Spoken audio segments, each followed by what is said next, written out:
मेरे पड़ोसी ने मेरे घर के रेन शेड की शिकायत कर दी कि वह इलीगल कंस्ट्रक्शन है। उसी दिन सिटी मैनेजमेंट वाले मेरे घर आ गए। मैंने ना बहस की न कोई रिक्वेस्ट की और वहीं पर साइन करके उसे हटाने की परमिशन दे दी। नीचे मेरा पड़ोसी दोनों हाथ सीने पर बांधे खड़ा था। उसके चेहरे पर साफ घमंड दिख रहा था। उसी रात मैंने वर्कर्स को बुलाया और पूरी रात में रेन शेड को पूरी तरह हटवा दिया। अगले दिन बारिश शुरू हो गई। बारिश का पानी मेरे घर की बाहरी दीवार से तेजी से नीचे बहने लगा। रेन शेड हट जाने की वजह से पानी सीधे नीचे वाले पड़ोसी की बैल्कनी में घुसने लगा। तीसरे दिन सुबह सुबह कम्युनिटी डायरेक्टर लाल आंखों के साथ मेरे दरवाजे पर आए। उनकी आवाज तक बैठ चुकी थी। उन्होंने कहा, प्लीज रेन शेड वापस लगवा दीजिए। नीचे की 5 फैमिलीज ने मिलकर कंप्लेंट की है। उनका कहना है कि उनके घरों में फंगस लगने वाली है। मैं सोयाबीन मिल का पकड़े आराम से बोला, माफ कीजिए, अब इसे वापस नहीं लगा सका। दरवाजे के बाहर वही पड़ोसी खड़ा था जिसने मेरी शिकायत की थी। उसका चेहरा तवे के पीछे जितना काला होता है उससे भी ज्यादा काला पड़ चुका था। जिस दिन सिटी मैनेजमेंट वाले आए थे उस समय मैं बैल्कनी में पौधों को पानी दे रहा था। 2 यूनिफॉर्म पहने हुए कर्मचारी गंभीर चेहरे के साथ फाइल लेकर खड़े थे। उन्होंने पूछा, क्या आप लू चेन हैं? मैंने कहा, हाँ। उन्होंने कहा, हमें कंप्लेंट मिली है कि आपकी बैल्कनी की बाहरी दीवार पर लगा रेन शेड इलीगल कंस्ट्रक्शन की कैटेगरी में आता है और इसे हटाना पड़ेगा। इतना कहकर उसने नीचे की ओर इशारा किया। मैंने उसकी उंगली की दिशा में देखा। नीचे मेरा पड़ोसी झांग वेई दोनों हाथ सीने पर बांधे बिल्डिंग के बाहर बने पत्थर के शेर के पास खड़ा था। उसके चेहरे पर जीत की मुस्कान छिपाए नहीं छिप रही थी। उसके बगल में उसकी पत्नी खड़ी थी जो मेरी ओर उंगली दिखाकर कुछ न कुछ कह रही थी। मैंने नजर वापस सिटी ऑफिसर की तरफ घुमाई और कहा, ठीक है। कर्मचारी कुछ पल के लिए चौंक गया। शायद उसने सोचा भी नहीं था कि मैं इतना आसानी से मान जाऊंगा। उसने जो लंबी एक्सप्लेनेशन और रूल्स समझाने की तैयारी की थी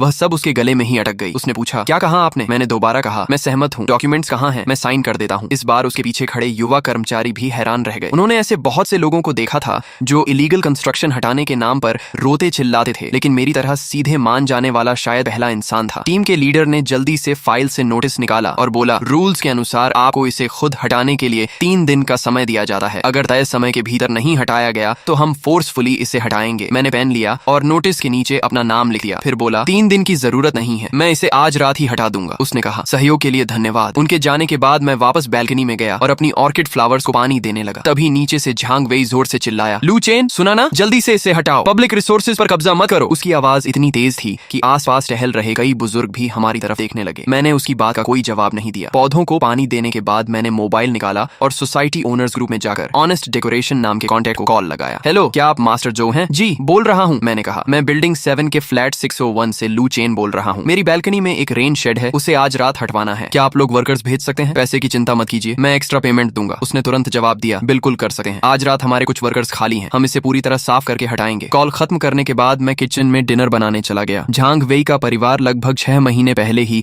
मेरे नीचे वाले फ्लैट में शिफ्ट हुआ था। उनके आने के बाद से इस बिल्डिंग में कभी शांति नहीं रही। कभी उन्हें ऊपर चलने की आवाज से प्रॉब्लम होती, कभी कॉरिडोर में रखे सामान से, तो कभी सोसाइटी की स्ट्रे कैट्स से। उसकी पत्नी ने अपने बैल्कनी को ग्लास फ्लावर हाउस में बदल रखा था। कुछ दिन पहले उसने ओनर्स ग्रुप में कंप्लेंट की थी कि मेरे रेन शेड से टपकने वाला पानी उसके फूलों पर गिरता है। झांग वेई ने तुरंत मुझे टैग करके कहा था कि मैं खुद इसका सोल्यूशन निकालूं। तब मैंने जवाब दिया था कि रेन शेड का काम बारिश रोकना और पानी की दिशा बदलना है, इसलिए बारिश में उससे पानी टपकना एक नॉर्मल फिजिकल फिनोमिनॉन है। शायद ग्रुप में उसकी बेइज्जती हो गई थी, इसलिए उसने उसके बाद कुछ नहीं कहा। मुझे लगा मामला वहीं खत्म हो गया, लेकिन मैंने कभी नहीं सोचा था कि वह सीधे सिटी मैनेजमेंट तक कंप्लेंट पहुंचा देगा। यह रेन शेड मैंने यहाँ शिफ्ट होने के पहले साल में लगवाया था। हमारी बिल्डिंग की डिजाइन में एक कमी थी, बैल्कनी की बाहरी दीवार पर वाटरप्रूफ एज नहीं बनाई गई थी, इसीलिए बारिश का पानी सीधे दीवारों से नीचे बहता था। समय के साथ नीचे वाले फ्लैट्स की सीलिंग और दीवारों में लीकेज और फंगस की प्रॉब्लम हो जाती थी, इसलिए पूरी बिल्डिंग के रेजिडेंट्स ने लगभग एक जैसे ट्रांसपेरेंट रेन शेड्स लगवा लिए थे। इससे न सनलाइट रुकती थी और न ही बिल्डिंग का लुक खराब होता था, बल्कि पानी सही दिशा में बहता था और दीवारें सुरक्षित रहती थीं। पिछले 10 सालों से सब कुछ ठीक चल रहा था जब तक कि झांग वेई यहाँ नहीं आया था। शाम 7 बजे मास्टर जो 2 वर्कर्स के साथ समय पर पहुंच गया। जल्द ही ड्रिल मशीन और कटिंग मशीन की आवाजें गूंजने लगी। शायद झांग वेई ने आवाज सुन ली थी, इसलिए वह खास तौर पर नीचे आकर निगरानी करने लगा। वह पत्थर के शेर के पास खड़ा होकर सिगरेट पी रहा था और देख रहा था कि वर्कर्स एक एक करके रेन शेड के पैनल्स नीचे उतार रहे हैं। उसके चेहरे की मुस्कान हर मिनट और बड़ी होती जा रही थी। रात 10 बजे तक पूरा रेन शेड हट चुका था, यहाँ तक कि दीवार में लगे स्क्रूज भी पूरी तरह निकाल दिए गए थे। मैंने खुशी खुशी पेमेंट की और वर्कर्स को बोनस भी दिया। मास्टर जो हंसते हुए बोला, सर आपके रेन शेड का मटेरियल बहुत अच्छा था, इसे हटाना सच में अफसोस की बात है। मैंने मुस्कुराकर कहा, क्या करूं, किसी को यह आंखों में चुभ रहा था। वर्कर्स के जाने के बाद मैंने दरवाजा बंद कर दिया। बाहर आसमान में काले बादल छाए हुए थे, जैसे कोई बड़ी बारिश आने वाली हो। अगली सुबह मैं तेज बारिश की आवाज से जाग गया। कर्टन हटाकर देखा तो बड़े बड़े रेन ड्रॉप्स शीशे पर गिरकर पानी की धाराओं में बदल रहे थे। मैं बैल्कनी में गया। रेन शेड हट जाने के बाद अब बारिश के पानी को रोकने या दिशा देने वाला कुछ भी नहीं था। पानी बिना किसी रुकावट के सीधे 6ठी मंजिल की बाहरी दीवार पर जोर जोर से गिर रहा था। फिर वह पानी दीवार के साथ बहते हुए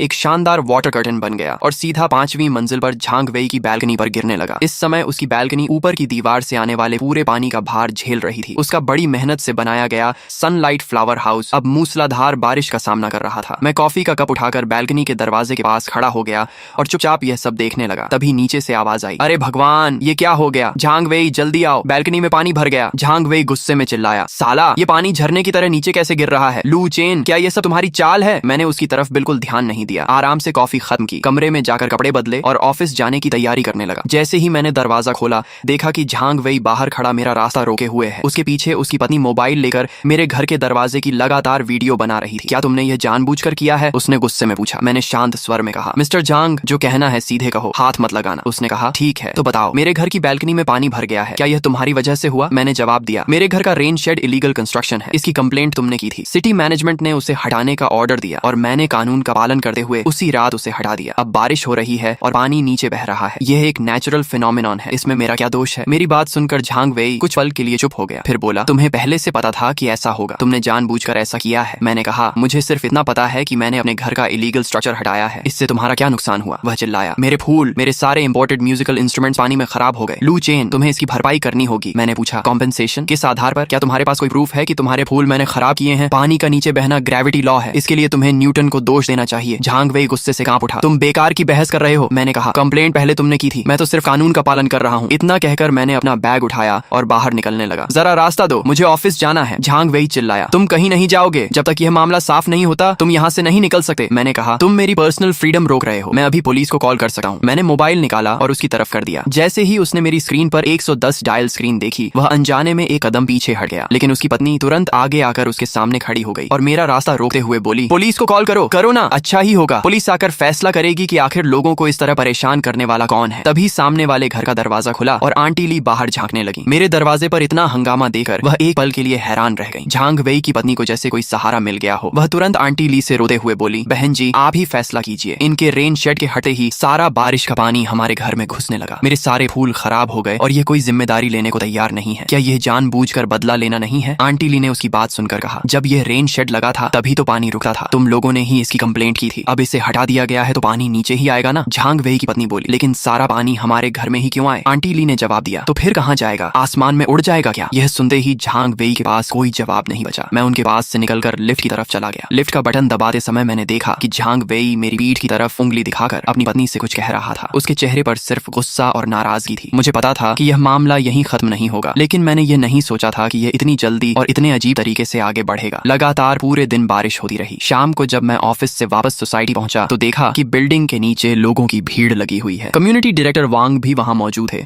और हाथ में नोटबुक लेकर कुछ लिख रहे थे। झांग वेई और उसकी पत्नी भीड़ के बीच खड़े थे और ऊपर की तरफ उंगली दिखाते हुए कह रहे थे, डायरेक्टर वांग, आपने देखा ना, बारिश का पानी झरने की तरह सीधे हमारे घर में घुस रहा है। सिर्फ हमारा ही नहीं, चौथी मंजिल, तीसरी मंजिल और दूसरी मंजिल वाले भी परेशान हो रहे हैं। डायरेक्टर वांग ने ऊपर देखा और उनकी भौहें सिकुड़ गईं। छठी मंजिल की दीवार से गिरता हुआ पानी एक बड़े वाटर कर्टन की तरह नीचे आ रहा था। पांचवी मंजिल की बैल्कनी से टकराने के बाद पानी चारों तरफ बिखर रहा था। उसका कुछ हिस्सा नीचे की ओर बहता जा रहा था, जबकि कुछ हिस्सा हवा की वजह से इधर उधर उड़कर चौथी और तीसरी मंजिल की खिड़कियों और दीवारों को पूरी तरह भिगो रहा था। नीचे की मंजिलों के कुछ रेजिडेंट्स भी शिकायत करने लगे, आज पूरे दिन हमारी खिड़कियां सूखी ही नहीं, दीवारें पूरी तरह गीली हो गई हैं। अगर यह लंबे समय तक चला तो फंगस लग जाएगी। मुझे आते देख भीड़ अपने आप दो हिस्सों में बढ़ गई और मेरे लिए रास्ता बन गया। झांग वेई ने मुझे देखते ही गुस्से में कहा, लू चेन, देखो तुम्हारी वजह से क्या हो गया। डायरेक्टर वांग ने तुरंत उसे शांत कराया। झांग वेई, पहले शांत हो जाओ। फिर उन्होंने मेरी तरफ देखकर कहा, लू चेन, ये समस्या अब सच में दूसरे पड़ोसियों को भी प्रभावित कर रही है। मैंने कहा, डायरेक्टर वांग, पहली बात, झांग वेई ने मेरे रेन शेड की इलीगल कंस्ट्रक्शन के रूप में कंप्लेंट की थी। सिटी मैनेजमेंट ने कानून के अनुसार कार्रवाई की और मैंने पूरा सहयोग किया। दूसरी बात, बिल्डिंग की डिजाइन ऐसी है कि बारिश का पानी सीधे दीवार से नीचे बहता है। ये डेवलपर की गलती है, मेरी नहीं। तीसरी बात, दूसरे पड़ोसियों को परेशानी हो रही है, इसके लिए मुझे अफसोस है, लेकिन इसकी जिम्मेदारी मेरी नहीं है। मेरी तीनों बातें खत्म होते ही पूरा माहौल शांत हो गया। झांग वेई कुछ कहना चाहता था, लेकिन उसके पास कोई जवाब नहीं था क्योंकि मैंने सिर्फ सच बोला था। डायरेक्टर वांग ने गहरी सांस ली। वह भी जानते थे कि मैं गलत नहीं था। उन्होंने कहा, बात तो सही है, लेकिन आखिर हम सब पड़ोसी हैं, थोड़ा इंसानी रिश्ता भी देखना चाहिए। अब जब समस्या पैदा हो गई है तो हमें मिलकर कोई सोल्यूशन निकालना होगा, है ना? मैंने सिर हिलाकर कहा, हाँ, सोल्यूशन निकलना चाहिए, लेकिन सही तरीका यह है कि जिन रेजिडेंट्स को परेशानी हो रही है वे सब मिलकर डेवलपर और प्रॉपर्टी मैनेजमेंट के खिलाफ शिकायत करें और पूरी बिल्डिंग की आउटर वॉल की वाटरप्रूफ रेनोवेशन करवाएं। यही परमानेंट सोल्यूशन है। जैसे ही मैंने डेवलपर का नाम लिया, अभी तक गुस्से में खड़े कई रेजिडेंट्स अचानक चुप हो गए। सब जानते थे कि डेवलपर और प्रॉपर्टी मैनेजमेंट एक दूसरे पर जिम्मेदारी डालते रहते हैं। एक रेजिडेंट बोला, अगर हम उनके पास गए तो पता नहीं कितने साल लग जाएंगे। दूसरा बोला, हाँ, जब तक वे कुछ करेंगे तब तक हमारे घर पूरी तरह तरह खराब हो जाएंगे। डायरेक्टर वांग ने कहा, लू चेन, ये प्रोसेस बहुत लंबी है। अभी जो समस्या सामने है पहले उसे तो हल करें। क्या तुम फिलहाल रेन शेड वापस नहीं लगवा सकते? मैंने शांत स्वर में कहा। मिस्टर जांग ने खुद मेरे रेन शेड की इलीगल कंस्ट्रक्शन की कंप्लेंट की थी और उसके सबूत के तौर पर सिटी मैनेजमेंट का डिमोलिशन नोटिस अभी भी मौजूद है। मैंने शांत स्वर में कहा, डायरेक्टर वांग, आप कम्युनिटी डायरेक्टर हैं, आप मुझे कानून मानने के लिए कहते हैं, लेकिन क्या अब आप ही मुझे कानून तोड़ने के लिए कह रहे हैं? डायरेक्टर वांग पूरी तरह चुप हो गए। बात भी सही थी। अभी कुछ दिन पहले ही रेन शेड को इलीगल कंस्ट्रक्शन बताकर हटाया गया था और अब उसे वापस लगाने को कहा जा रहा था। यह कैसी बात हुई? झांग वेई का चेहरा कभी लाल हो रहा था तो कभी सफेद। उसका हाल देखने लायक था। उसने खुद ही अपने लिए रास्ता बंद कर लिया था। मैंने आगे कहा, या फिर आप लोग सिटी मैनेजमेंट के पास जाइए और उनसे ऑफिशियल डॉक्यूमेंट लेकर आइए कि यह रेन शेड इलीगल कंस्ट्रक्शन नहीं है और इसे लगाने की अनुमति है। जैसे ही मुझे ऑफिशियल अप्रूवल मिल जाएगा, मैं बिना एक शब्द कहे तुरंत इसे वापस लगवा दूंगा। लेकिन सब जानते थे कि सिटी मैनेजमेंट से अपना ही फैसला बदलवाना डेवलपर के पास जाने से भी ज्यादा मुश्किल था। मैं उन सब की खामोशी देखकर और कुछ नहीं बोला और सीधे बिल्डिंग के अंदर चला गया। पीछे से झांग वेई की गुस्से से भरी चीखें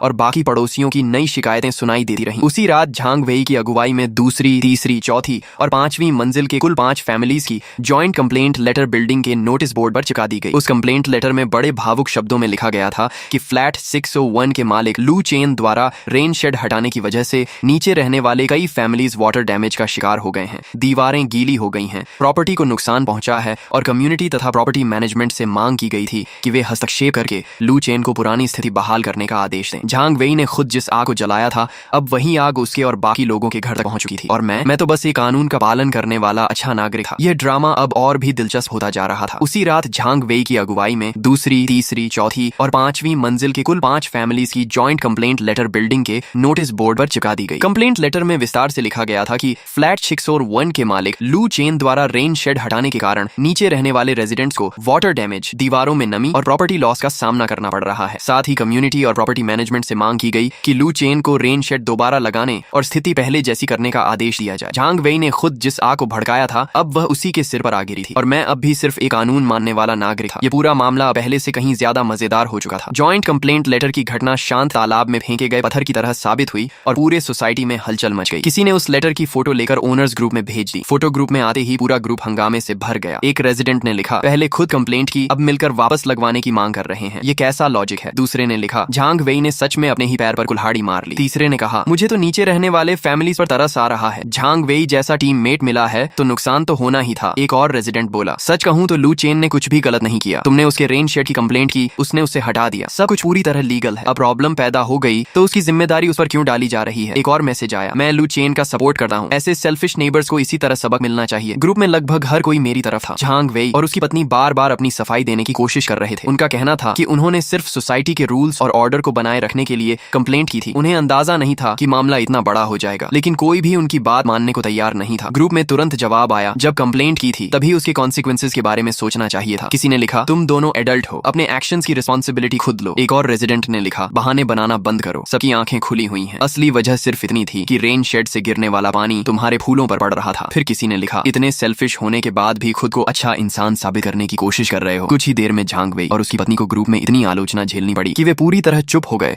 और फिर कोई मैसेज भेजने की हिम्मत नहीं कर पाए। लेकिन इस घटना का असर यहीं नहीं रुका, मामला लगातार और ज्यादा फैलता जा रहा है। अगले दिन सुबह सुबह प्रॉपर्टी मैनेजर ने मुझे खुद कॉल किया। हेलो मिस्टर लू, मैं प्रॉपर्टी ऑफिस से मैनेजर लियू बोल रहा हूँ। मैंने कहा, हेलो मैनेजर लियू। उसने हिचकिचाते हुए कहा, वो आपके रेन शेड वाले मामले के बारे में हमें सब पता चल गया है। अब नीचे रहने वाले कई रेजिडेंट्स बहुत नाराज हैं। हमारी प्रॉपर्टी मैनेजमेंट बीच में फंस गई है और हमारे लिए भी सिचुएशन संभालना मुश्किल हो रहा है। मैंने पूछा, तो वह बोला, आप थोड़ा कोऑपरेशन कर सकते हैं क्या? फिलहाल रेन शेड वापस लगवा दीजिए ताकि सबका गुस्सा थोड़ा शांत हो जाए, बाकी चीजों का सोल्यूशन हम बाद में मिलकर निकाल लेंगे। मैंने शांत स्वर में कहा, मैनेजर लियू, कल मैं डायरेक्टर वांग को साफ साफ बता चुका हूँ, उस रेन शेड को सिटी मैनेजमेंट ने इलीगल कंस्ट्रक्शन घोषित किया है। क्या आपकी प्रॉपर्टी मैनेजमेंट चाहती है कि मैं खुलेआम गवर्नमेंट डिपार्टमेंट के फैसले का विरोध करूं? अगर ऐसा है तो उसकी पूरी जिम्मेदारी क्या आपकी प्रॉपर्टी मैनेजमेंट लेगी? उधर कुछ पल के लिए सन्नाटा छा गया। फिर मैंने आगे कहा, या फिर आपकी प्रॉपर्टी मैनेजमेंट मुझे एक रिटन प्रूफ दे दें कि रेन शेड लगाना पूरी तरह लीगल है और उससे जुड़ी सारी जिम्मेदारी भी आपकी होगी। अगर ऐसा ऑफिशियल प्रूफ मिल जाता है तो मैं अभी उसे वापस लगवा देता हूँ। मैनेजर लियू तुरंत घबरा गया। नहीं नहीं मिस्टर लू, आप हमें मुश्किल में डाल रहे हैं। मैं हल्का सा हंसा और बोला, यह बात दोनों तरफ लागू होती है। आप लोग एक कानून मानने वाले रेजिडेंट से इलीगल कंस्ट्रक्शन का काम करवाना चाहते हैं, क्या यह मुझे मुश्किल में डालना नहीं है? फिर मैंने कहा, मैनेजर लियू, असली समस्या बिल्डिंग की डिजाइन डिफेक्ट है, ये बात आप मुझसे बेहतर जानते हैं। अभी सबसे अच्छा तरीका यही है कि मेंटेनेंस फंड एक्टिवेट किया जाए और पूरी बिल्डिंग की आउटर वॉल पर वाटरप्रूफ कंस्ट्रक्शन करवाया जाए। अगर आपकी प्रॉपर्टी मैनेजमेंट इस काम को लीड करके पूरा करवा दे तो मुझे लगता है कि पूरी सोसाइटी आपको धन्यवाद देगी। इतना कहकर मैंने मैंने कॉल काट दिया। मुझे पता था कि मेंटेनेंस फंड शुरू करना आसान काम नहीं है, प्रोसेस लंबा और जटिल था और प्रॉपर्टी मैनेजमेंट शायद ही इस झंझट में पड़ना चाहती। मैंने बस एक बार फिर गेंद उनके पाले में डाल दी थी। दोपहर तक बारिश लगातार जारी रही। ऐसा लग रहा था जैसे उसका रुकने का कोई इरादा ही नहीं है। मैं उस दिन थोड़ा जल्दी ऑफिस से लौट आया। बिल्डिंग के नीचे पहुंचते ही मैंने एक मजेदार सीन देखा। झांग वेई की बैल्कनी में उसकी पत्नी एक बहुत बड़ा प्लास्टिक टब पकड़े हुए थी और बड़ी मुश्किल से उसमें भरा पानी बाहर फेंक रही थी। दूसरी तरफ झांग वेई सीढ़ी पर चढ़ा हुआ था। उसके हाथ में एक विशाल प्लास्टिक शीट और टेप थी। ऐसा लग रहा था कि वह अपनी बैल्कनी के ऊपर यानी मेरे बैल्कनी फ्लोर के ठीक नीचे खुद ही एक टेम्पोररी शेड बनाने की कोशिश कर रहा है। लेकिन लगातार गिरती बारिश उसकी सारी मेहनत पर पानी फेर रही थी। उसका पूरा शरीर भीग चुका था। सीढ़ी बार बार हिल रही थी। टेप गीली दीवार पर चिपक ही नहीं रही थी। तभी हवा का एक तेज झोंका आया और प्लास्टिक शीट उड़कर सीधे उसके चेहरे पर चिपक गई। उसका हाल बेहद दयनीय और हास्यास्पद लग रहा था। नीचे कुछ पड़ोसी तमाशा देख रहे थे और आपस में फुसफुसा रहे थे। इससे क्या फायदा होगा, यह सिर्फ टेम्पोररी फिक्स है, असली समस्या तो वहीं की वहीं है। जो बोओगे वहीं काटोगे। पहले सोचना चाहिए था, अब पछताने से क्या फायदा। कुछ लोग तो उसकी हालत देखकर हंसी भी नहीं रोक पा रहे थे। मैं बिना रुके सीधे बिल्डिंग के अंदर चला गया। जैसे ही मैंने अपने घर का दरवाजा खोला, एक तेज सी सीलन और फंगस की बदबू मेरे चेहरे से टकराई। मैंने भौहें सिकोड़ ली और बैल्कनी की तरफ गया। यह बदबू नीचे से ऊपर आ रही थी। लगातार बारिश और जमा हुए पानी ने नीचे कुछ चीजों को सड़ाना शुरू कर दिया था। इस पुरानी बिल्डिंग का ड्रेनेज सिस्टम इतनी बड़ी आर्टिफिशियल वाटरफॉल को झेलने के लिए बना ही नहीं था। मैं खिड़की के बाहर लगातार बरसती बारिश को देखता रहा और मुझे महसूस हुआ कि इस पूरे ड्रामा का क्लाइमैक्स अब दूर नहीं। जिसने मेरी कंप्लेंट की थी, बहुत जल्द वही इंसान मेरे सामने आकर रिक्वेस्ट करने वाला था। तीसरे दिन सुबह आखिरकार बारिश रुक गई, लेकिन लगातार 2 दिनों तक हुई वाटर डैमेज का असर अब साफ दिखाई देने लगा था। मैं सुबह की रनिंग के लिए घर से निकलने ही वाला था कि दरवाजा खोलते ही सामने का नजारा देखकर रुक गया। कम्युनिटी डायरेक्टर वांग मेरे दरवाजे के बाहर खड़े थे। उनकी आंखें लाल थीं, चेहरा थका हुआ था और ऐसा लग रहा था जैसे उन्होंने कई रातों से ठीक से नींद नहीं ली हो। उनके साथ नीचे रहने वाले 5 फैमिलीज के रिप्रेजेंटेटिव्स भी खड़े थे, जिनमें झांग वेई भी शामिल था। सभी के चेहरे बेहद खराब दिख रहे थे, खासकर झांग वेई। 2 दिन पहले तक उसका घमंडी और अकड़ वाला रवैया पूरी तरह गायब हो चुका था। अब उसका सिर झुका हुआ था। चेहरा तवे के पीछे जितना काला होता है उससे भी ज्यादा काला पड़ चुका था और उसकी नजरें बार बार इधर उधर घूम रही थीं। वह मेरी आंखों में देखने की हिम्मत तक नहीं कर पा रहा था। मैंने हैरानी से पूछा, डायरेक्टर वांग, आप लोग यहाँ? मुझे देखते ही डायरेक्टर वांग ऐसे लगे जैसे किसी डूबते हुए आदमी को सहारा मिल गया हो। उनकी आवाज बैठ चुकी थी और बोलते समय ऐसा लग रहा था जैसे रो पड़ेंगे। उन्होंने कहा, लू चेन, प्लीज इस बार हमारी मदद कर दो, बहुत बड़ी प्रॉब्लम हो गई है। मैंने पूछा, क्या हुआ? उन्होंने तुरंत कहा, 5वीं मंजिल पर रहने वाले शाओ तांग के घर की बैल्कनी की सीलिंग में बड़े पैमाने पर फंगस लग गई है। दीवारों की प्लास्टर लेयर तक झड़ने लगी है। उसके घर की वुडन फ्लोरिंग पूरी तरह पानी सोकर टेढ़ी मेढ़ी हो गई है। चौथी और तीसरी मंजिल की बैल्कनी में भी लीकेज शुरू हो गई है। दीवारों पर और भी ज्यादा गंभीर बात यह थी कि पानी दीवार की दरारों से होते हुए बेडरूम तक पहुंच गया था। नए खरीदे गए मैट्रेस पूरी तरह खराब हो चुके थे। डायरेक्टर वांग जितना बोल रहे थे उतना ही ज्यादा एक्साइटेड होते जा रहे थे। उन्होंने अपने पीछे खड़े लोगों की तरफ इशारा करते हुए कहा, इन लोगों ने पूरी रात कम्युनिटी ऑफिस में हंगामा किया। मैं पूरी रात सो भी नहीं पाया। उनकी बात सुनकर मेरे मन में जरा भी हलचल नहीं हुई, बल्कि मुझे थोड़ा हंसने का मन हुआ। मेरी नजर डायरेक्टर वांग को पार करते हुए सीधे झांग वेई पर जाकर रुकी। उसने मेरी नजर महसूस की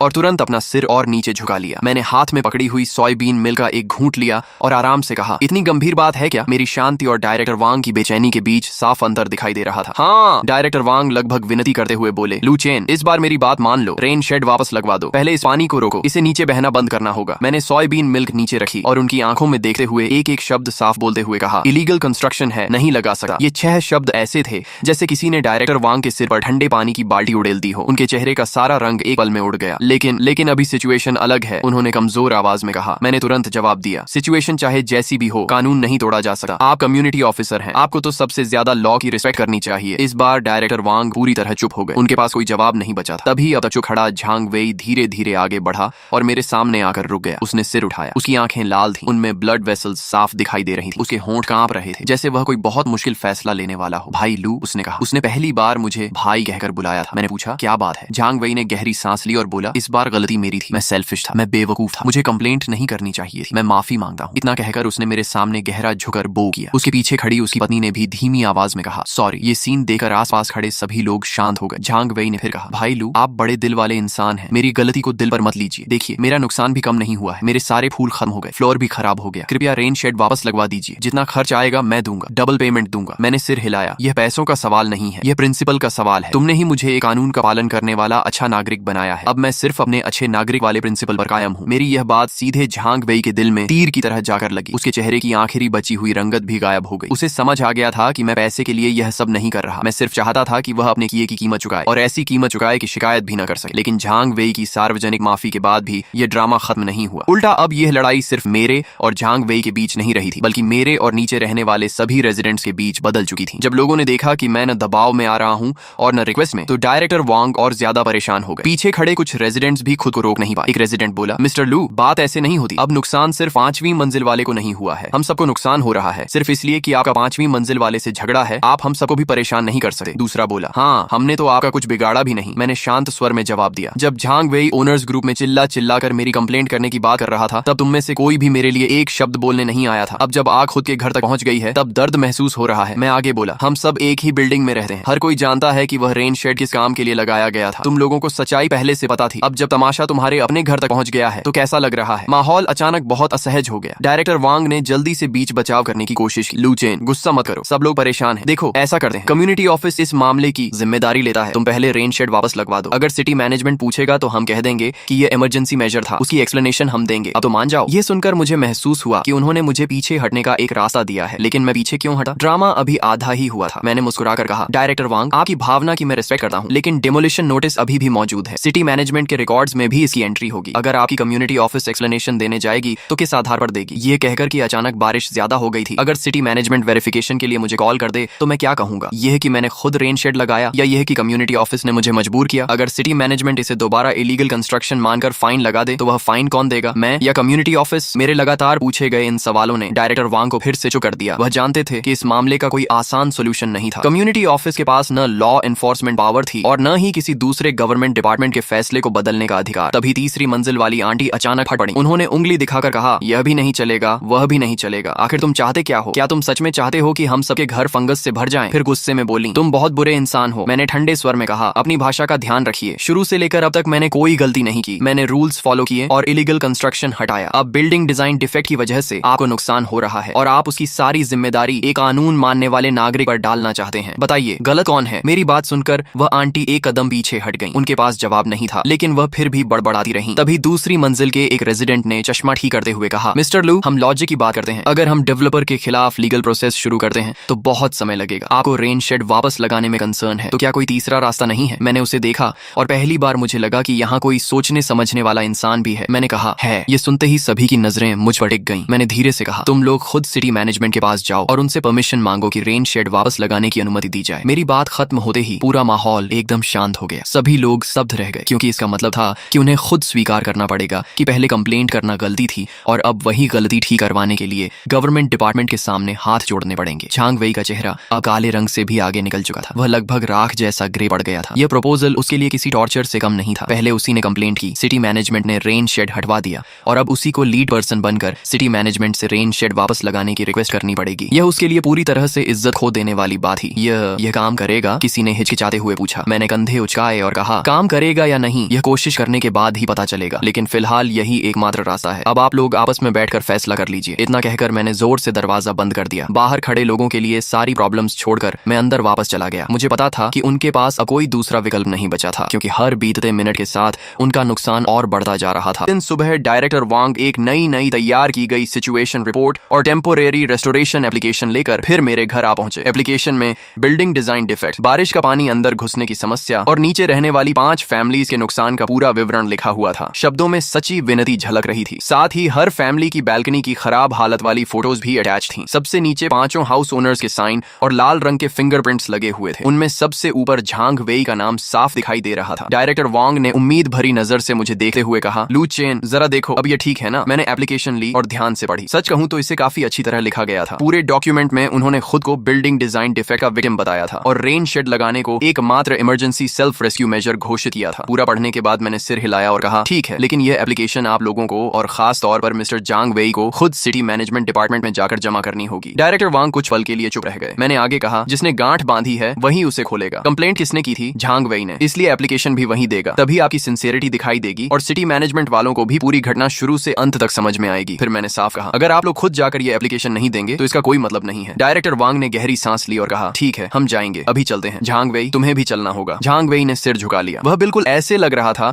जैसे किसी ने डोरियों से बंधी कठपुतली को खड़ा कर दिया हो। वह चुपचाप डायरेक्टर वांग और बाकी लोगों के पीछे चल पड़ा। मैं आसानी से कल्पना कर सकता था कि जब वही इंसान जिसने कंप्लेंट की थी सिटी मैनेजमेंट ऑफिस में खड़ा होकर इलीगल कंस्ट्रक्शन को वापस लगाने की परमिशन मांगेगा तो वह सीन कितना अजीब और शर्मनाक होगा। लेकिन उसके पास कोई दूसरा रास्ता नहीं था। यह उसकी मूर्खता और घमंड की कीमत थी जो उसे खुद चुकानी ही थी। दोपहर में मुझे मुझे एक अननोन नंबर से कॉल आया। हेलो, क्या मैं मिस्टर लू चेन से बात कर रहा हूँ? मैंने कहा जी बोल रहा हूँ। उधर से आवाज आई, आपकी सोसाइटी की तरफ से रेन शेड रेस्टोरेशन एप्लीकेशन हमें प्राप्त हुई है, कुछ बातें वेरीफाई करनी है। मैंने कहा पूछिए। अधिकारी ने पूछा, पहला सवाल, जब आपने रेन शेड हटाया था तब क्या आपने पूरी तरह अपनी मर्जी से और पूरा कोऑपरेशन देते हुए उसे हटाया था? मैंने जवाब दिया, हाँ मैंने पूरी तरह कोऑपरेशन किया था। उसने दूसरा सवाल पूछा, नीचे रहने वाले रेजिडेंट्स द्वारा जो वाटर डैमेज और प्रॉपर्टी लॉस की शिकायत की गई है क्या वह सच है? मैंने कहा हाँ ये सच है, लेकिन इसकी पूरी डिटेल्स कम्युनिटी डायरेक्टर वांग और नीचे रहने वाले रेजिडेंट्स मुझसे बेहतर जानते हैं। अधिकारी कुछ पल चुप रहा और फिर बोला, अगर भविष्य में डिपार्टमेंट प्रैक्टिकल सिचुएशन को देखते हुए कोई नया डिसीजन लेता है तो आपका क्या रुख होगा? मैंने बिना झिझक जवाब दिया, मैं हमेशा ऑफिशियल डिसीजन का सम्मान करूंगा। अगर डिपार्टमेंट कहे कि रेन शेड लगाया जा सकता है तो मैं तुरंत लगवा दूंगा। अगर डिपार्टमेंट कहे कि नहीं लगाया जा सकता तो मैं उसे हाथ भी नहीं लगाऊंगा। उधर से जवाब आया, ठीक है मिस्टर लू चेन, हमें जरूरी जानकारी मिल गई है, कोऑपरेशन के लिए धन्यवाद। कॉल करते ही मुझे समझ आ गया कि मामला लगभग तय हो चुका है और मेरा मकसद भी पूरा हो चुका था। मैंने किसी से लड़ाई नहीं की थी, किसी से बदतमीजी नहीं की थी, यहाँ तक कि एक भी गाली नहीं दी थी। मैंने सिर्फ हर इंसान को रूल्स के दायरे में रहने पर मजबूर किया था। जब उन्होंने रूल्स का इस्तेमाल मेरे खिलाफ किया तो मैंने भी उन्हीं रूल्स का इस्तेमाल करके उन्हें उनके ही जाल में फंसा दिया। अगर कोई रूल्स का सहारा लेकर मुझे मुश्किल में डाल सकता है तो वही रूल्स उसे भी जवाबदेह बना सके। और जब उन्होंने रूल्स तोड़कर प्रॉब्लम का शॉर्टकट सोल्यूशन ढूंढना चाहा तो मेरा जवाब साफ था, नहीं, तुम्हें वापस उसी रूल बुक के अंदर आना होगा और अपने किए का सामना खुद करना होगा। समय डायरेक्टर वांग ने मुझे बेहद खुश होकर कॉल किया, लू चेन गुड न्यूज, अप्रूवल मिल गया है। सिटी मैनेजमेंट ने स्पेशल सिचुएशन मानकर स्पेशल अप्रूवल दे दिया है। टेम्पोरेरी बेसिस पर रेन शेड दोबारा लगाने की परमिशन मिल गई है। उन्होंने कम्युनिटी ऑफिस को ऑफिशियल रिप्लाई लेटर भी भेज दिया है। मैंने कहा अच्छा। डायरेक्टर वांग उत्साहित होकर बोले, हाँ बहुत बढ़िया खबर है। लू चेन बताओ कब कन्वीनियंट रहेगा, जल्दी से रेन शेड वापस लगवा देते हैं। मैंने जवाब दिया, कभी भी लगवा सकते हैं। वह तुरंत बोले, पैसों की बिल्कुल चिंता मत करना, झांग वही पहले ही मेरे पास पैसे ट्रांसफर कर चुका है। मटेरियल कॉस्ट, लेबर कॉस्ट और तुम्हारे कॉम्पेंसेशन तक का पैसा उसने दे दिया है। इस बार सबसे अच्छा मटेरियल इस्तेमाल होगा। मैंने शांत स्वर में कहा, कॉम्पेंसेशन की जरूरत नहीं है, बस रेन शेड अच्छी तरह लग जाना चाहिए। सच कहूं तो मुझे उसके पैसों की कोई जरूरत नहीं थी। उसने जो इज्जत खोई थी वह किसी भी रकम से ज्यादा संतोष देने वाली थी। अगले दिन सुबह सुबह वही मास्टर जो फिर अपनी टीम के साथ आ पहुंचे जिन्होंने पहले रेन शेड हटाया था, लेकिन इस बार उनकी ट्रक में पहले से कहीं बेहतर क्वालिटी की ड्यूरेबल पॉलीकार्बोनेट शीट्स और स्टेनलेस स्टील ब्रैकेट्स भरे हुए थे। मिस्टर लू, फिर मुलाकात हो गई। इस बार हम आपको पहले से भी बेहतर काम करके देंगे। तभी झांग वही आगे आया और हाथ में फ्रूट बास्केट लेकर बोला, भाई लू, ये मेरी तरफ से एक छोटा सा गिफ्ट है। पहले जो कुछ हुआ उसके लिए मैंने उसे बीच में रोक दिया। फ्रूट रहने दो, बस उम्मीद है कि तुमने इस घटना से कुछ सीखा होगा। फिर मैंने मास्टर जो की तरफ देखा। मास्टर जो, आपको तकलीफ दी? उन्होंने मुस्कुराते हुए कहा, चिंता मत कीजिए, इस बार बेस्ट मटेरियल लगेगा और इंस्टॉलेशन भी पूरी तरह स्टैंडर्ड के हिसाब से होगा। तभी डायरेक्टर वांग बोले, हाँ कम्युनिटी ऑफिस और मिस्टर जांग ने खास तौर पर कहा है कि इस बार हाईएस्ट स्टैंडर्ड पर काम होना चाहिए। रेन लीक की कोई संभावना नहीं रहेगी और पूरा स्ट्रक्चर बिल्कुल साइलेंट रहेगा। वर्कर्स तुरंत काम में लग गए। ड्रिल मशीन की आवाज एक बार फिर गूंजने लगी, लेकिन इस बार माहौल पूरी तरह अलग था। पिछली बार नीचे खड़े पड़ोसियों के चेहरों पर मजाक और खुशी थी, जबकि इस बार उनके चेहरों पर उम्मीद और राहत दिखाई दे रही थी। झांग वेई भी नीचे खड़ा था, ठीक वैसे ही जैसे पिछली बार मॉनिटरिंग कर रहा था, लेकिन इस बार उसके हाथ सीने पर नहीं बंधे थे। वह बार बार वर्कर्स को पानी दे रहा था, सिगरेट दे रहा था और चेहरे पर खुशामदी मुस्कान लिए घूम रहा था। उसकी पत्नी भी कभी पूछती कि वर्कर्स को प्यास तो नहीं लगी, कभी पूछती कि थक तो नहीं गए। दोनों की मेहनत देखकर साफ लग रहा था कि वे इस बार किसी भी तरह रेन शेड वापस लगवाना चाहते थे। पूरी बिल्डिंग के रेजिडेंट्स यह सब देख रहे थे। लोगों की नजरों में मजाक भी था, तिरस्कार भी था, लेकिन सबसे ज्यादा यह एहसास था कि झांग वेई अब पूरी सोसाइटी का जोक बन चुका था। उसने कंप्लेंट करके अपनी धाक जमाने की कोशिश की थी, लेकिन नतीजा उल्टा निकला और अब पूरा रेजिडेंशियल कॉम्प्लेक्स उसी पर हंस रहा था। दोपहर तक रेन शेड का पूरा फ्रेम तैयार हो गया। मास्टर जो खास तौर पर ऊपर आए और मुझसे बोले, मिस्टर लू, इस बार हमने ब्रैकेट्स और वॉल कॉन्टैक्ट पॉइंट्स पर special shock absorbing rubber pads लगाए हैं। अब जब बारिश होगी तो आपके घर के अंदर एक आवाज भी नहीं आएगी। मैंने सिर हिलाया, बहुत बढ़िया, आपने काफी ध्यान रखा है। शाम 4 बजे तक नया रेन शेड पूरी तरह इंस्टॉल हो चुका था। ये पहले वाले से कहीं ज्यादा चौड़ा, मजबूत और खूबसूरत था। ट्रांसपेरेंट पैनल से छनकर आती धूप बैल्कनी में फैल रही थी और पूरा एरिया रोशनी से भर गया था। मास्टर जो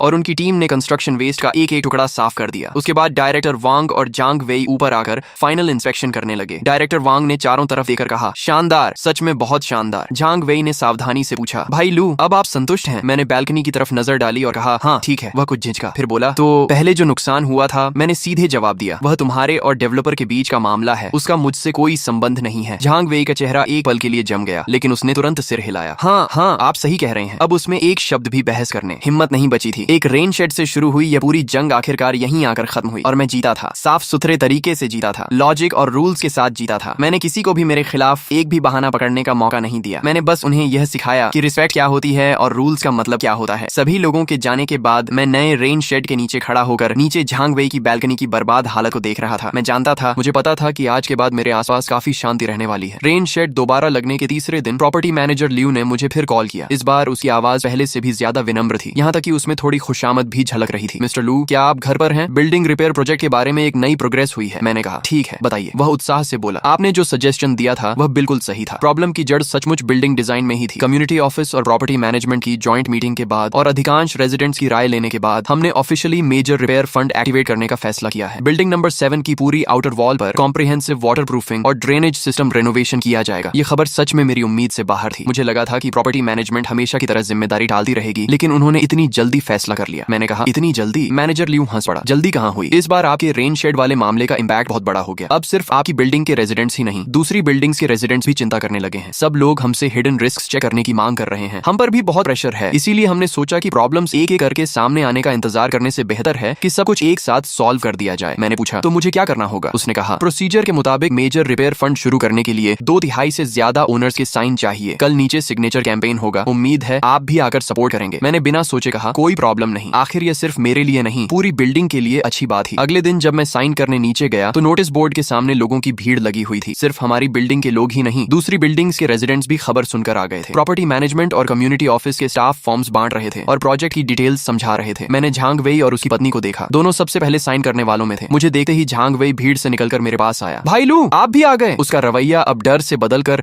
लगभग सम्मान और खुशामद में बदल चुका था। मैंने फॉर्म पर अपना नाम साइन कर दिया। आसपास खड़े रेजिडेंट्स मुझे देखकर मुस्कुरा रहे थे। कई लोगों ने सिर हिलाकर ग्रीटिंग की। उनकी आंखों में रिस्पेक्ट और अप्रिशिएशन साफ दिखाई दे रही थी। आंटी ली ने मेरा हाथ पकड़कर कहा, लू चेन, इस बार तुमने सच में बहुत अच्छा काम किया है। हम सबको तुम्हारा धन्यवाद करना चाहिए। दूसरे रेजिडेंट्स भी बोल उठे, बिल्कुल सही। अगर तुम अपनी बात पर अड़े नहीं रहते तो प्रॉपर्टी मैनेजमेंट इतनी आसानी से एक्शन नहीं लेती। हाँ, अब अगर कोई बेवजह प्रॉब्लम खड़ी करेगा तो हम सबसे पहले उसका विरोध करेंगे। मैं यह सब सुनकर हंस भी रहा था और थोड़ा असहज भी महसूस कर रहा था। मैंने तो सिर्फ अपने राइट्स की रक्षा की थी, लेकिन जाने अनजाने में पूरी बिल्डिंग के रेजिडेंट्स की नजर में हीरो बन गया था। रेनोवेशन प्रोजेक्ट बहुत तेजी से आगे बढ़ा। 1 महीने बाद पूरी बिल्डिंग का रूप ही बदल गया। डेवलपर द्वारा भेजी गई कंस्ट्रक्शन टीम ने सिर्फ आउटर वॉल वाटर प्रूफिंग नहीं की, बल्कि हर बैल्कनी के नीचे unified built in drainage channels भी इंस्टॉल किए। अब रेन वाटर बिना किसी बाहर निकले हुए रेन शेड के सीधे ड्रेनेज पाइप में पहुंच जाता था। पहले जैसा वाटरफॉल सीन दोबारा कभी नहीं बन सकता था। प्रॉब्लम को जड़ से खत्म कर दिया गया था। मेरा टेम्पररी रेन शेड भी अब अपना काम पूरा कर चुका था। जिस दिन उसे हटाया जाना था उस दिन डायरेक्टर वांग और मैनेजर लियू दोनों खुद आए। इस बार रेन शेड हटाने का प्रपोजल उन्हीं की तरफ से था, क्योंकि अब उसकी कोई जरूरत नहीं बची थी। झांग वेई भी वहां मौजूद था। वह उस रेन शेड को देख रहा था जिसे वापस लगाने के लिए उसने डबल कॉस्ट तक दी थी, लेकिन उसके चेहरे पर कोई अफसोस नहीं था। उल्टा उसके चेहरे पर राहत दिखाई दे रही थी। वह मेरे पास आया और गंभीर स्वर में बोला, भाई लू, थैंक यू। प्रोसेस भले ही मेरे लिए बहुत शर्मनाक था, लेकिन आपने मुझे और बाकी सबको यह सिखा दिया कि प्रॉब्लम सॉल्व करने का सही तरीका क्या होता है। सच में थैंक यू। इतना कहकर उसने एक बार फिर झुकर बो किया, लेकिन इस बार उसकी आंखों में अपमान नहीं था, सिर्फ सच्चाई और ईमानदारी थी। मैंने उसे देखा और आखिरकार सिर हिला दिया। शायद किसी इंसान को बदलने के लिए कभी कभी सिर्फ एक गहरा सबक ही काफी होता है। रेन शेड हट गया, बिल्डिंग रिपेयर भी पूरी हो गई और लाइफ फिर से सामान्य हो गई। लेकिन रेन शेड वॉर की गूंज अभी भी बिल्डिंग के हर रेजिडेंट पर असर डाल रही थी। सबसे बड़ा बदलाव नेबर रिलेशंस में आया था। पहले इस बिल्डिंग के लोग सिर्फ मिलने पर सिर हिला देते थे, बस इतना ही। हर कोई अपने काम से काम रखता था। लेकिन इस पूरे इंसिडेंट के बाद सभी के बीच की दूरी अचानक कम हो गई। ओनर्स ग्रुप में अब शिकायतें और झगड़े कम हो गए थे। उनकी जगह डेली लाइफ और सोसाइटी इंप्रूवमेंट पर डिस्कशंस होने लगे थे। रेजिडेंट्स खुद प्रॉपर्टी मैनेजमेंट की निगरानी करने लगे, बिल्डिंग की क्लीनलीनेस का ध्यान रखने लगे, यहाँ तक कि सबने मिलकर नीचे रहने वाली स्ट्रे कैट्स के लिए एक शेल्टर भी बनवा दिया। और मैं जाने कब इस बिल्डिंग का अनऑफिशियल ओपिनियन लीडर बन गया था। किसी के घर का बल्ब खराब हो जाए और उसे सही मॉडल समझ न आए तो ग्रुप में मुझे टैग किया जाता। पार्किंग स्पेस की समस्या हो तो लोग कहते कि मैं प्रॉपर्टी मैनेजमेंट से बात करूं। यहाँ तक कि आंटी ली का बेटा पोस्ट ग्रेजुएट एंट्रेंस एग्जाम की तैयारी कर रहा था और वह मुझसे पूछने आई कि कौन सा यूनिवर्सिटी मेजर बेहतर रहेगा। ये सब मुझे कभी कभी मजेदार लगा था, लेकिन जहाँ तक हो सकता था मैं सबकी मदद करता था। लोगों का ट्रस्ट और डिपेंडेंस महसूस करना बुरा नहीं था। झांग वेई का परिवार भी बदल गया था। उसकी पत्नी अब ग्रुप में अपने महंगे प्लांट्स दिखाकर शेखी नहीं बघारती थी। उसकी जगह वह होम क्लीनिंग टिप्स और practical house hold advice share करती थी। झांग वेई खुद तो जैसे पूरी तरह बदल गया था। पहले कॉरिडोर में मिलते समय वह सिर ऊंचा करके निकल जाता था, अब वह दूर से ही मुस्कुराकर ग्रीटिंग करता था। कई बार जब मैं सामान लेकर ऊपर जा रहा होता तो वह खुद आगे बढ़कर मदद कर देता। मैंने कभी उसे रोका नहीं। मुझे पता था कि यह उसका अपॉलॉजी व्यक्त करने और रिलेशनशिप सुधारने का तरीका था। एक वीकेंड की दोपहर मेरे घर की डोरबेल बजी। मैंने दरवाजा खोला तो सामने झांग वेई का 7-8 साल का बेटा खड़ा था। उसके हाथ में एक छोटा सा सक्यूलेंट प्लांट था। वह थोड़ी झिझक के साथ मेरी तरफ देख रहा था। उसकी आंखें बेहद साफ और मासूम थीं। मैंने उस छोटे से प्यारे सक्यूलेंट प्लांट को देखा, कुछ सेकंड चुप रहा, फिर उसे अपने हाथों में ले लिया। मैंने वह प्लांट बैल्कनी की खिड़की के पास रख दिया। धूप में उसकी हरी भरी पत्तियां चमक रही थीं और उनमें जीवन से भरी ऊर्जा दिखाई दे रही थी। शायद इंसान पूरी तरह अच्छा या बुरा नहीं होता। बहुत